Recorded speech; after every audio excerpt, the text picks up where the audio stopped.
dengan sama-sama merenungkan tentang dosa-dosa kita di masa lalu. Mari kita sama-sama tundukkan hati kita. Kita buang ego dan kesombongan kita. Coba kita sama-sama ingat-ingat kembali hari-hari yang pernah kita lalui dalam hidup. Hari-hari yang pernah kita isi dengan perbuatan dosa-dosa besar dalam hidup kita. Karena sungguh tak ada satupun manusia yang tidak pernah berbuat dosa. Semua kita adalah para pendosa. Semua kita adalah kotor. Semua kita adalah hina di hadapan Allah. Semua kita penuh dengan aib. Bahkan aib kita ada di sekujur tubuh kita. Sesungguhnya aib kita ada dari ujung rambut sampai ke ujung kaki kita. Semuanya ada bekas-bekas dosa di masa lalu yang kita kerjakan. Tidak mungkin ada orang yang tidak punya dosa di antara kita, sehingga dia merasa tidak perlu mengingat-ingat atau memuhasabahi dirinya. Tidak mungkin ada orang di antara kita yang suci sesuci Rasulullah SAW. Bahkan banyak dari kita yang bahkan sampai hari ini mungkin baru saja melakukan dosa besar kepada Allah. Atau mungkin kita tidak melakukan dosa besar tetapi kita meninggalkan perintah Allah yang wajib, dan itu sama dengan dosa besar. Maka teman-teman sekalian, mari sejenak kita renungkan perjalanan hidup kita. Sudah berapa tahun kita pergi dari Allah Subhanahu wa Ta'ala? Coba kita renungkan, sudah berapa tahun kita meninggalkan agama Allah Subhanahu wa Ta'ala? Sudah seberapa tahun kita menjauh dari Allah Subhanahu wa Ta'ala? Sudah berapa tahun kita mengabaikan perintah dan larangan Allah Subhanahu wa Ta'ala? Sudah berapa tahun kita mengabaikan panggilan-panggilan azan untuk menghadap Allah Subhanahu wa Ta'ala? Sudah berapa tahun kita hidup hanya dengan pilihan kita sendiri, seolah-olah kita lebih tahu yang baik dan buruk daripada Allah Subhanahu wa Ta'ala? Sudah berapa tahun kita menjadikan Allah tidak lagi penting dalam hidup kita? Coba renungkan perjalanan hidup kita. Apa yang telah menjadikan hidup kita berantakan selama ini? Hal apa yang telah menjadikan hati kita keras sehingga malas melaksanakan sholat? Hal apa yang telah menjadikan rezeki kita sulit dan bahkan menumpuk hutang selama ini? Hal apa yang telah merusak akhlak kita sehingga kita menjadi pemarah selama ini? Hal apa yang telah menjadikan hubungan kita dengan kedua orang tua kita menjadi renggang selama ini? Tidak ada hal lain, teman-teman, selain dosa. Dosa satu-satunya penyebab hati kita menjadi keras. Dosa satu-satunya yang menjadikan rezeki kita sulit. Kalaupun kita mendapatkan harta, tetapi kita tidak mendapatkan bahagia. Kalaupun kita mendapatkan penghasilan yang besar, tetapi kita tidak mendapatkan keberkahan. Tidak ada yang bisa menjadikan hidup kita berantakan seperti dosa. Dosa yang telah menjadikan kita hubungan dengan orang tua menjadi renggang. Dosa yang telah merusak hubungan keluarga kita. Dosa yang telah menjauhkan kita dari orang-orang solih. Dosa yang telah membuat kita larut dalam kesia-siaan hidup. Tidakkah kita sadar kalau kita adalah pendosa? Apakah kita merasa tidak punya dosa?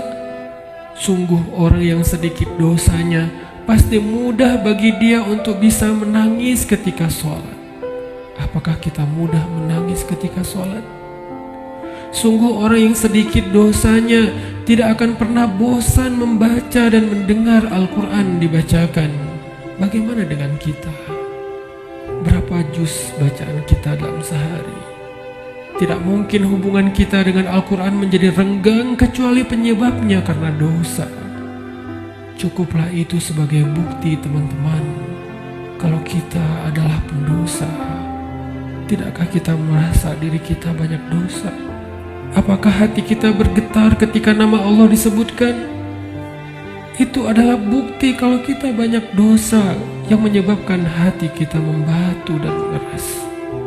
Tidakkah kita sadar kita banyak dosa, bahwa kita belum mampu benar-benar berbakti dan membalas semua jasa-jasa kedua orang tua kita? Tidak mungkin hubungan kita dengan orang tua menjadi buruk kecuali penyebabnya karena dosa. Tidakkah kita sadar kalau diri kita ini adalah pendosa? Lihatlah berapa sering kita marah dalam satu hari, karena sesungguhnya orang yang sedikit dosanya, Allah akan kuatkan kesabarannya dan ditahan amarahnya. Maka teman-teman sekalian, jika semua yang tadi saya sebutkan terjadi dalam hidup kita, kita mudah bosan membaca Al-Quran, kita malas untuk mendirikan sholat, kita jarang ke masjid, kita tidak bisa menahan amarah kita, hubungan kita dengan orang tua tidak baik, nama Allah disebutkan hati kita tidak berasa apapun, maka cukup semua itu menjadi bukti sampai saat ini kita masih menjadi pendosa. Maka marilah teman-teman sekalian, kita akui saja dosa kita, karena orang yang tidak mengakui dosa-dosa dan kesalahannya adalah orang sombong di hadapan Allah. Akui saja kalau kita adalah pendosa. Kita adalah pendosa yang butuh ampunan Allah. Itulah alasan kenapa kita ada di tempat ini saat ini. Kita adalah pendosa yang butuh kasih sayang dan perhatian dari Allah. Kita adalah pendosa yang mencoba untuk pulang kembali kepada Allah setelah sekian lama pergi dari Allah. Kita adalah pendosa yang takut jika suatu saat harus kembali kepada Allah, dan kita masih memikul dosa-dosa kita di punggung kita, sehingga kita mengetuk pintu rahmat Allah. Ya Rahim, bukakanlah pintu rahmat dan kasih sayangmu untuk kami. Kita mengetuk pintu ampunan Allah. Ya Ghaffar, bukakanlah pintu ampunan untuk kami para pendosa. Kami tidak sanggup pulang bertemu dengan Engkau dengan memikul dosa-dosa. Jangan biarkan lidah kami menjadi keluh di akhir hayat kami, sehingga kami tidak mampu mengatakan La ilaha illallah, tertahan oleh dosa-dosa. Jangan biarkan kubur kami menjadi sempit, meremukkan tulang belulang kami, gelap gulita, dan tidak ada penolong, tersiksa karena dosa-dosa. Jangan biarkan kami berjalan tanpa alas kaki di padang mahsyar yang panas, seorang diri tertatih beribu-ribu tahun lamanya dan tidak tahu arah kemana, karena kami harus memikul dosa-dosa. Jangan biarkan ya Allah Rasulullah SAW tidak menoleh ke arah kami di padang mahsyar karena terhalang oleh dosa-dosa. Jangan biarkan ya Allah ketika Rasulullah SAW menyambut umatnya di padang mahsyar, memberikan mereka minuman dari telaga Kausar, tersenyum ke wajah-wajah mereka, bersalaman dengan mereka, memeluk mereka dengan penuh perhatian, dan kami terhalang dari semua kebaikan itu karena dosa-dosa. Kami tidak sanggup ya Allah. Seandainya kami bertemu dengan Nabi di padang mahsyar, kami mencoba untuk tersenyum kepada beliau, sedangkan beliau memalingkan pandangannya dari kami, karena beliau tidak mengenal kami, karena wajah kami tertutup dengan dosa-dosa. Jangan biarkan ya Allah kami berjalan melintasi sirat-Mu yang panjang, yang membentang di antara lembah-lembah neraka jahanam, sedangkan kami akan tergelincir karena berat dengan dosa-dosa. Jangan biarkan ya Allah asap, percikan, bahkan api neraka menyakiti ruas-ruas kulit kami, dan kami tidak akan tahan terhadap siksaannya ya Allah. Karena sungguh tidak ada balasan dari dosa kecuali azab dari-Mu ya Allah. Jangan biarkan ya Allah di akhirat kelak ketika teman-teman kami, saudara kami, pasangan kami, keluarga kami, orang-orang yang kami kenal bersuka cita di dalam surgamu, mendapatkan puncaknya nikmat surga, memandang wajahmu, sedangkan kami terhalang dari semua itu oleh dosa-dosa ya Allah. Jangan biarkan lidah kami menjadi keluh dan tidak mampu menjawab pertanyaan-pertanyaanmu ketika Engkau menghisap kami. Engkau bertanya tentang dosa kami satu persatu. Bagaimana kami akan menjawabnya di hadapan-Mu ya Allah? Jika Engkau bertanya satu demi satu dosa-dosa yang pernah kami kerjakan, yang kami pikir Engkau tidak tahu karena kami melakukannya diam-diam, padahal tidak ada yang tersembunyi dari pandangan-Mu. Engkau Maha mengetahui lagi Maha menyaksikan. Bagaimana kami akan menahan rasa malu di hadapan-Mu seandainya Engkau bertanya tentang aib dan rahasia-rahasia dosa yang kami sembunyikan ya Allah? Kami tidak akan mampu ya Allah.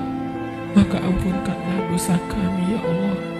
Dengan kasih sayang-Mu yang Engkau berikan di bulan Ramadan, dengan rahmat yang Engkau limpahkan di bulan Ramadan, dengan janji-janji maha benar yang Engkau telah tuliskan untuk kami di bulan Ramadan, bahwa siapapun yang beribadah di bulan Ramadan, barang siapa yang berpuasa di siang harinya, mendirikan sholat di malam harinya, Engkau akan mengampuni dosa-dosa mereka.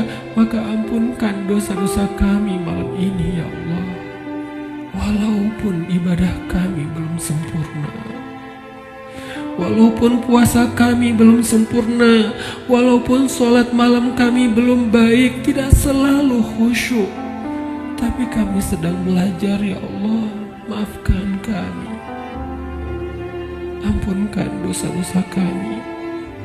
Jangan biarkan satu pun tersisa yang akan menyandung kaki kami di padang mahsyar, yang akan menggelincirkan langkah-langkah kami ketika melintasi sirat. Ampunkan ya Allah dosa-dosa kami. Teman-teman sekalian, dulu kita berbuat dosa siang dan malam, kita tidak pernah merasa capek. Kita berbuat dosa-dosa besar, kita tidak pernah kehilangan akal. Kita berbuat dosa-dosa besar, kita tidak pernah mengeluh, penuh semangat melakukan dosa. Maka ayo kita tebus. Kita tebus dosa-dosa kita di masa lalu dengan lebih semangat meminta ampun kepada Allah. Jangan mengeluh, mari kita beristighfar kepada Allah Subhanahu wa ta'ala. Sebagaimana dulu tidak pernah mengeluh berbuat dosa, maka sekarang jangan mengeluh untuk meminta ampun kepada Allah. Sungguh, seandainya kita meminta ampun kepada Allah dengan jujur, dengan penuh penyesalan di dalam hati kita, kita ingat setiap satu demi satu dosa yang kita kerjakan dalam setiap senandung istighfar kita. Allah berjanji, Qul ya ibadiyalladzina asrafu ala anfusihim.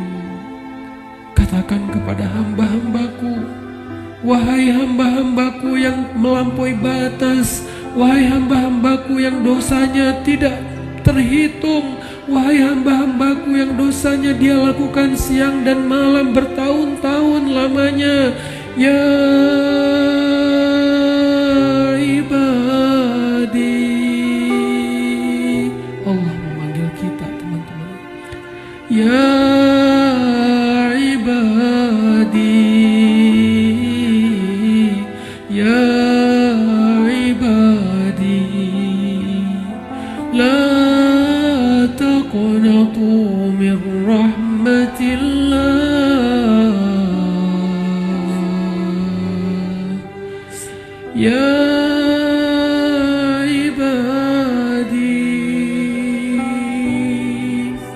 wahai hamba-hambaku yang banyak dosa, jawablah panggilan Allah. Labbaika ya Rabbi, aku penuhi panggilan-Mu ya Allah. Labbaika ya Rabbi, labbaika ya Rabbi. Allah memanggil kita, teman-teman. Allah memanggil kita di dalam Al-Quran. Allah memanggil kita sebagai hamba-hambanya yang banyak dosa. Allah tidak memanggil kita ya muznib, wahai para pendosa, ya asi, wahai yang ahli maksiat, ya fajir, wahai orang yang durhaka. Allah tidak memanggil kita dengan titel-titel dosa kita. Allah tidak memanggil kita dengan gelar-gelar maksiat kita. Walaupun dosa kita banyak, Allah masih memanggil kita dengan panggilan lembut. Ya ibadi,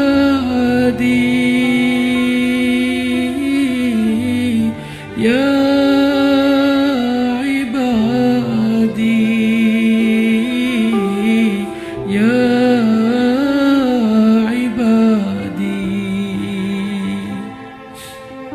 الذين أسرفوا على أنفسهم لا تقنطوا من رحمة الله.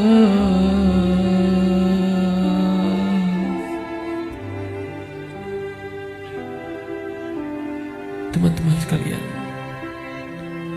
jangan sampai kita menjadi orang yang pura-pura tuli ketika dipanggil oleh Allah.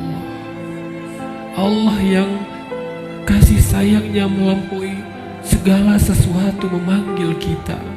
Kita yang butuh Allah dan Allah tidak butuh kepada kita. Allah datang ke langit dunia di malam-malam Ramadan. Allah turun memanggil kita. Hal min taib, adakah di antara hamba-hambaku yang punya banyak dosa dan ingin bertaubat? Hal min dhi hajah, adakah di antara hamba-hambaku yang butuh pertolongan? Allah yang memanggil kita. Jangan sampai kita menjadi orang yang tuli. Allah memanggil kita ya ibadi. Maka marilah kita sama-sama menjawab. Sama-sama kita menjawab panggilan Allah dengan kalimat labbaika rabbi, labbaika rabbi, labbaika rabbi, labbaik, labbaik, labbaik. Aku penuhi panggilan-Mu ya Allah. Aku penuhi panggilan-Mu ya Ghaffar. Aku penuhi panggilan-Mu ya Tawwab. Labbaika ya Allah. Mari sama-sama teman-teman kita penuhi panggilan Allah dengan labbaika ya Rabbi. Ya ibadi, ya ibadi, ya ibadi, kullukum takhta'un wa ana aghfiru dzunuba jami'a. Wahai hamba-hambaku, wahai hamba-hambaku, wahai hamba-hambaku yang banyak dosa, sesungguhnya Aku Maha mengampuni dosa-dosa semuanya.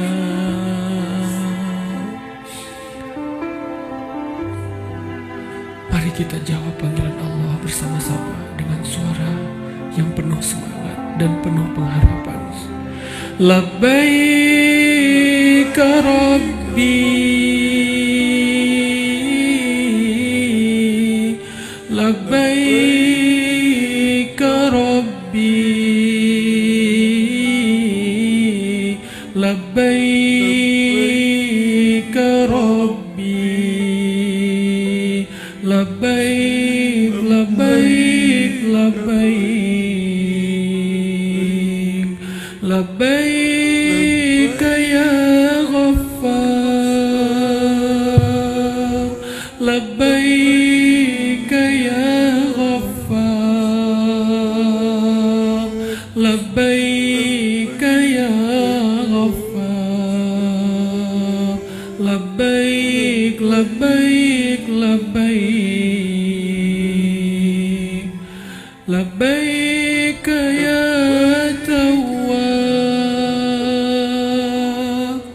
labbaik ya Tawwab, labbaik ya Tawwab, labbaik, labbaik, labbaik, labbaik ya Allah, labbaik ya Allah, labbaik ya Allah,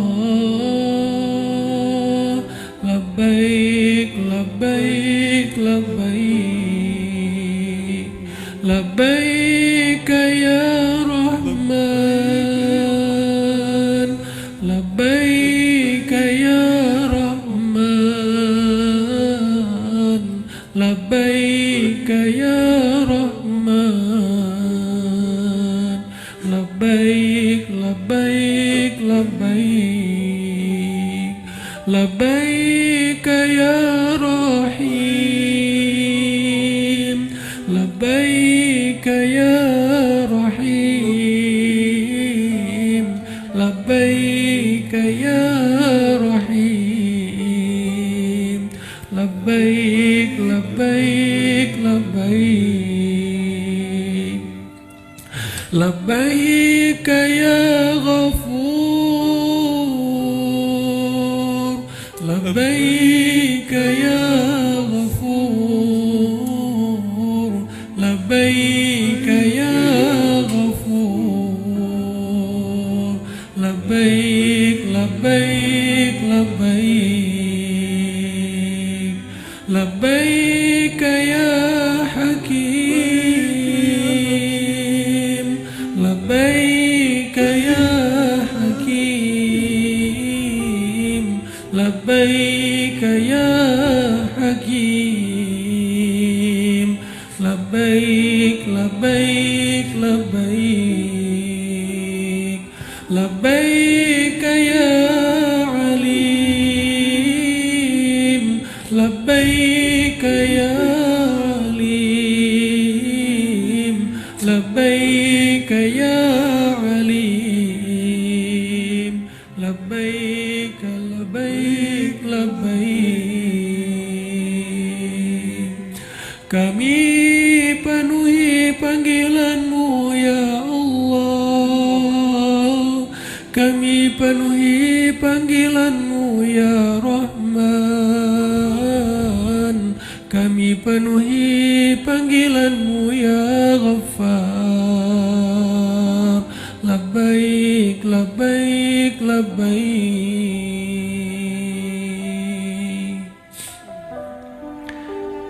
Allah meminta kita untuk bertaubat kepada-Nya dengan taubatan nasuha.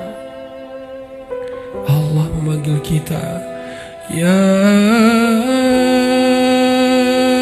ayyuhalladzina amanu.